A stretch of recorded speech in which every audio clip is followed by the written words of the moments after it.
સુરેન્દ્રનગરના માલવણ નજીક સ્થાનિક પોલીસને ઊંઘતી રાખી અને એસએમસીએ 1.5 કરોડનો ઇંગ્લિશ દારૂનો જથ્થો ઝડપી પાડ્યો। સુરેન્દ્રનગર જિલ્લાના વિરમગામ માળિયા હાઈવે પર અવારનવાર ઇંગ્લિશ દારૂનો જથ્થો ઝડપાતો હોય છે, જેમાં ખાસ કરીને સ્થાનિક પોલીસને ઊંઘતી રાખી અને એસએમસીએ દરોડો કરાતા સ્થાનિક પોલીસ સામે ઉઠ્યા અનેક સવાલો। સુરેન્દ્રનગરના નેશનલ હાઈવે પર વિરમગામથી માળિયા જતા રોડ પર માલવણ ગામ નજીક આલિશાન હોટલમાં પાર્ક કરેલ ટ્રકમાંથી ઇંગ્લિશ દારૂનો મોટો જથ્થો એસએમસીએ ઝડપી પાડ્યો હતો, જેમાં 1.5 લાખ રૂપિયાની કિંમતનો ઇંગ્લિશ દારૂના જથ્થા સાથે એક શખ્સને ઝડપી પાડ્યો છે અને દારૂ મંગાવનાર અને દારૂ પ્રકરણમાં સામેલ અન્ય એક મહિલા સહિત 6 શખ્સો સામે બજાણા પોલીસ મથકે ગુનો દાખલ કરાયો છે।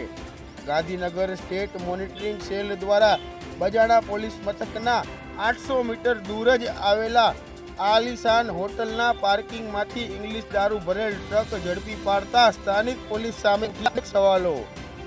શું 800 મીટર દૂર જ બજાણા પોલીસ મથક આવેલ હોવા છતાંય નજીકમાં જ દારૂ ઝડપાતા સ્થાનિક પોલીસના કર્મચારીઓ સામે ઉઠ્યા અનેક સવાલો।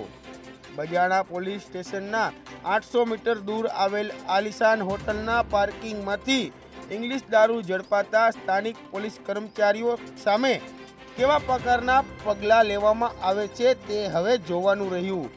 ગાંધીના ગુજરાતમાં દારૂબંધી હોવા છતાં આટલો મોટો દારૂનો જથ્થો ગુજરાતમાં કેવી રીતના પ્રવેશ કર્યો એ દિશામાં પણ પોલીસે તપાસ હાથ ધરી છે।